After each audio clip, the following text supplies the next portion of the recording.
All right, we're going to start this over. Apologize for that. I kept getting a bunch of incoming calls, and for some reason it bounced me out, so apologize. We're going to start this over. But a quick recap. I think most of you know every Monday night I do a Facebook Live, and normally it's my hot button seems to be trying to get statewide legislation passed and federal legislation. So normally I focus on topics like that: how to get statewide legislation passed, how to deal with legislators, how to deal with the media. How to do a call to action. This week I'm going to do something totally different just because this week's been a particularly tough week. There were two particular fathers that we lost within the community, and that's two kids now. They're going to grow up without a father. And many of us in this movement get regular calls on a daily basis, calls and messages from people that are reaching out. This week I literally had 8 people that had reached out that had gone through just some unbelievable tough times this week and almost became too overbearing for him. And I felt really sad because this weekend, in particular for me, happened to have been a great week. It was only the 7th time, I believe, in my life I've ever had my son for 4 nights in a row. And what many parents take for granted of seeing their kids every day, my son's 7.5, and literally only the 7th time in my life to get him 4 overnights in a row, and a great magical moment for me. After missing my first Father's Day, my first Christmas, my first Thanksgiving, got a chance to be there when one of his teeth came out for the first time. And, you know, to some people it may sound silly, but for those of you that are parents, it's kind of a magic moment. We were actually driving back. We got a chicken sandwich from Burger King, and I thought it was going to come out at any point. Matter of fact, I was trying to pull it, and he wouldn't let me do it. But he was eating a chicken sandwich. We're driving down the road, and all of a sudden he says, "Hey, Daddy, it came out." And I was so excited. I was more excited than him. I pull over to the side of the road. I'm honking the horn. I'm yelling. I'm going, woo-woo! We're high-fiving each other. And, you know, just kind of about the actual tooth there. And like I said, a neat weekend for me. But as I continued the drive home, I thought, how many fathers and mothers don't get that chance?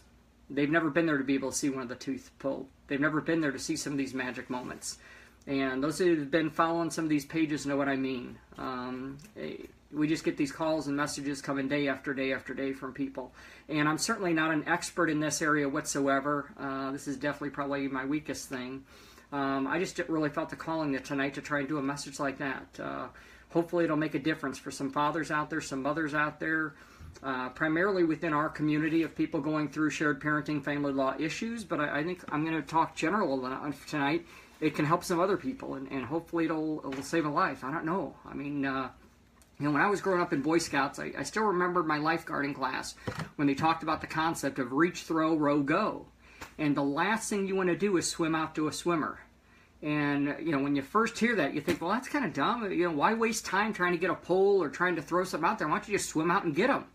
And the reason is because when somebody's drowning, they're not thinking rationally at all. They're thrashing, they're kicking. Even if you're there to save them, they don't realize it. They're going to try and drown you. And a lot of the drownings happen, actually, the people swimming out trying to save someone are the ones who end up drowning. And many times when you battle depression and go through low points in your life, you're not thinking rationally, and you're doing the exact opposite of what you need to do to try and bounce out of it. You know, there's several stages of grief, and as I said, I'm not a psychologist, so I apologize if there's psychologists listening. I'm definitely not at your level, but you know, you go through first sort of a shock phase where you're just kind of overwhelmed. You can't believe this has happened to you. Then you go through a pain. Then there's sort of an anger phase, then a depression phase, and then there's a turning point that you can start bouncing out of. However, it's the 4th stage, the depression stage, that's the hardest one to bounce out of. And a couple reasons for that. One is there's a huge stigma about depression and mental illness. And especially if you're going through a custody battle, the last thing you want to do is show weakness, that if you've got an aggressive attorney on the other side, they're going to try and use that weakness and paint you as an unfit parent. And so as a result, many parents have to hide it inside, and they keep it bottled up. They're afraid to voice how they're feeling. But I just challenge anybody out there, if you're a parent watching this and you can't relate, you've never been without your kids, you know, you still are married, you still have a great relationship with your spouse, I want you to imagine, how would you feel if your child was taken from you for months or years at a time and you had no idea if you were ever going to see them again? You can't tell me you wouldn't be depressed. I don't care how much you think that you're the most perfect, psychologically healthy person in the world. You take your kids away from you, and you're going to feel the same pain that all of us have felt. And I know myself, and I share this not in any way to try and public shame my son's mother, but I share this just to try and help other people. And I try to do it in a way that doesn't de-edify his mother. But I did go. I went 204 days without seeing my son. And during that period of time, there was a time when I literally did not know if I would ever see my son again. I missed my first Father's Day. I missed my first Christmas with him. I missed my first Thanksgiving. I missed seeing his first crawls, his first time rolling over, all the very first things that you see during that first year. I missed all of those. And I'll tell you what, it was depressing at the time. And the tendency is just to want to sort of curl up in a ball. And I'm going to give you 12 ideas now. And like I said, I'm not an expert by any means, but I hope that these will help somebody to try and help you bounce out of it. Number one, and this is the most important of all, force yourself to get out. You've got to be around other people. The last thing you want to do is stay at home. Self-talk always gears towards the negative. Very rarely when you're alone by yourself are you just giving yourself a rah-rah rally type of a self-talk. Normally, if you're by yourself, your self-talk is leaning towards the negative. So if you're without your kids right now, the last thing you want to do is be at home alone. I know that you feel like you want to. Trust me, it was all I wanted to do during that period of time, and that's what I did actually. I spent a couple of years where I didn't go to any social events. I had no desire to be around people. And I still don't. I mean, my natural tendency, if I have a choice, I really just kind of want to be home. But I know that when I'm starting to feel a little bit depressed, when I'm feeling alone, that's when I've got to force myself to try and get out and be around other people. So I encourage you, point number one, try and force yourself to get around other people. Number two, exercise. And I'm not an exercise physiologist that can go through what it does to the endorphins, but you've got to get out and start moving. Do some walking, do some running, start lifting weights. Somehow get that adrenaline going, and it starts forcing the endorphins to start working within your body. Third thing goes along that same line, start eating healthy. When you're depressed, your adrenal glands, that fight or flight symptom, with the system within your body, is being stressed out to the max. I mean, everything within your body is stressing out. You've got to force yourself to eat healthy. Drink a lot of water. Drink healthy foods. Don't load up on sugars. Stop all the sugars and carbohydrates. Get yourself a lot of protein. Next thing, number four, play uplifting music. Even if you're into real headbanger type music, try finding something that's semi-uplifting to you when you do that, or when when you're around the house and everything, to try and keep you a little bit uplifted. Number five, read self-help books. Read things like a John Maxwell, a Stephen Covey, Zig Ziglar, things like that are going to try and keep you mentally tough. Your brain is a muscle, and just like you have to work out your regular muscles, your physical muscles, you've got to work out your brain. So you've got to force yourself, even if you think those books are stupid and gimmicky, and I'll just address it up front. I know some of you are watching Marie right now, and you're thinking, these are some of the stupidest tips in my life. I respect that. I don't think that everybody in the world has to think the way Mark Ludwig does. So I'm not offended in any way whatsoever if some of you think some of these ideas are dumb. And maybe some of them just won't work for some of you. I'm just throwing 12 ideas out. You pick the ones that'll work for you. My goal is to try and help people, because if you're watching this challenge, chances are you've got a calling in your heart to help other people. So I apologize if you don't like all these ideas. But anyway, so force yourself to read some self-development books. Number 6 is one that really helped me a lot, is to journal. Most of you know I literally started writing a journal to Levi, and it was a great way to try and force myself to picture myself in the future. Because I wrote the journal early on, I didn't think I was going to be around, and I thought someday I wanted my parents to track him down and give him this journal of my thoughts. But write a journal to your child when they turn 18 or 21 or something in the future. Number 7, and this is critical, don't be too proud to ask for help. Sorry, it's still hard to talk about, but if you're watching this, there's a lot of you know exactly where I'm coming from. There is a low point when you just get so low and everything hits you. Between having my son taken from me, not knowing if I was going to see him again, some of the health situations. Some of you know I've got a cyst in my brain that had created some pretty serious health challenges. And I was down. December 2014, I was still living in my condo here, but I couldn't afford my utilities. So I don't know if you remember what the weather was like in December 2014, but I spent many a night in a sleeping bag with 2 winter coats on because I couldn't afford heat in my condo. And I literally that month ate food out of trash cans on many occasions during that month because I was too embarrassed to ask for help. I had a great father, and my father raised me that you're the man, so you've got to take care of yourself and just suck it up.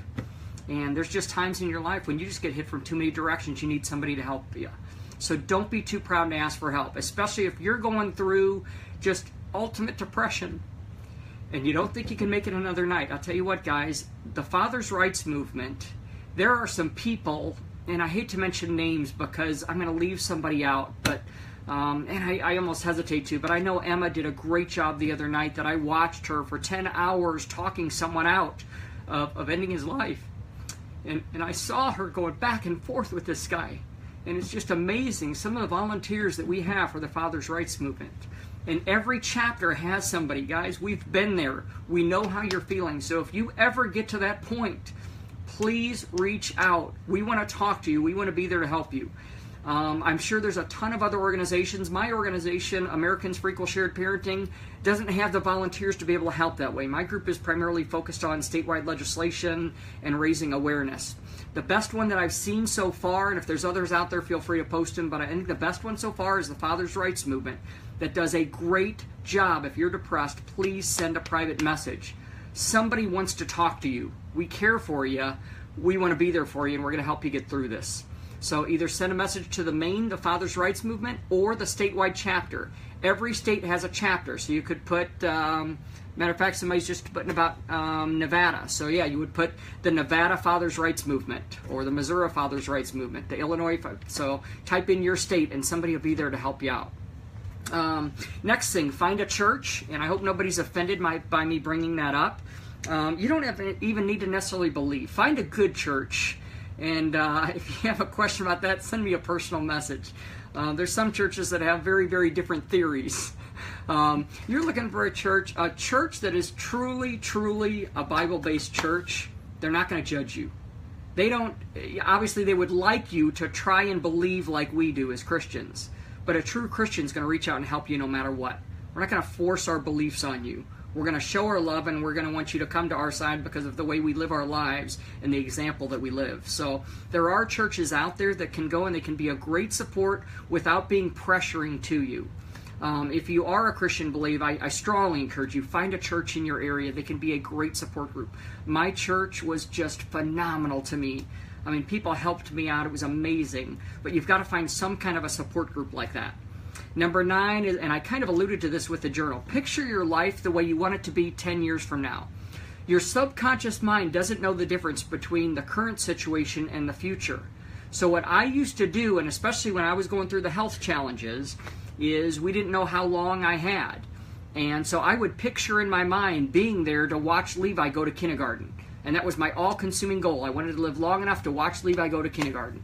So every night I would just picture what it would be like to drop him off at school. Then as I started getting better, I started picturing him, and this is what I do now. Is my biggest goal. I want to be there for him when he graduates from high school. So I still do this to this day. Every night when I go to bed, I picture being in the audience and watching Levi with his cap and gown. Picture something positive that'll give you a draw.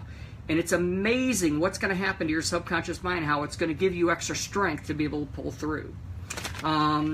Number 10, and some of these are silly, so like I said, if some of you don't feel comfortable doing this, I know, just go ahead and say, Mark, you're a dork. That's a dumb one. But number 10, set a goal to give 3 compliments daily. It sounds silly, but I'm telling you, when you compliment someone else, it's amazing how you feel better yourself. But you've got to force yourself. You've got to set a goal that every day you're going to give 3 compliments. So find someone, hey, I like that outfit. Hey, I like your hair. Hey, I like this. I like that. I like your car. Find 3 compliments, and I promise you, you're going to feel better about yourself that day. Number 11, stay busy. As I said, the last thing you want to do is stay home and curl up in a ball. Find something. Find an organization. Find a cause. Find something to keep yourself busy with. And then lastly, number 5, find 5 things to be grateful for yourself. It can always be worse. As bad as my situation was, and when I was in the pits of my situation, I thought I had it worse than anybody. Until I started reading some of the comments on the Father's Rights Movement, and I thought, my gosh, some of these people haven't seen their kids in 9 years. Some haven't seen them in 15 years. Some of them, it's been 20 years they haven't seen their kids. Some of their kids passed away. So I don't care how bad you think you have it, I promise you there's other people that have it worse. So try and find 5 things that you're grateful for. For me, there were simple things, like I was grateful that I had a church family. I was grateful for my parents. I was grateful for the way I was raised. I was grateful that my son was at least alive, and I at least, after a while, there was a time when I didn't know where he was, but once I found out where he was, that was one of the things I was grateful. At least I knew he was alive, and I knew where he was. So find some things to be grateful for. And guys, like I said, I hope some of these ideas, and some of these you may think are just kind of silly, but I hope that out of the 12 points I gave, find a couple, because it's critical. For those of you that are watching this because of the family law type situations, shared parenting situations, I know where you're coming from, and I know it gets depressing, but trust me, your kids need you, and your kids need you healthy. So you've got to force yourself. Do it for your kids. I know a lot of us in this movement, I could care less about myself, but I'll do whatever it takes for my son. And that was the one reason I wanted to live. When I didn't think that I wanted to live, it was because I knew my son needed a dad. And when I didn't want to be around for myself, I forced myself to be mentally tough, because I know someday Levi's going to need that dad. So I challenge you, if you're watching this, I know that you're probably depressed. I know that you're feeling like you can't go on. Please reach out to the Father's Rights Movement. Send a private message. And I promise you, your kids need you. They need you healthy. Even if you don't think you know where they are right now, someday they're going to track you down. It may be 5 years from now, maybe 10 years from now, maybe 20 years from now.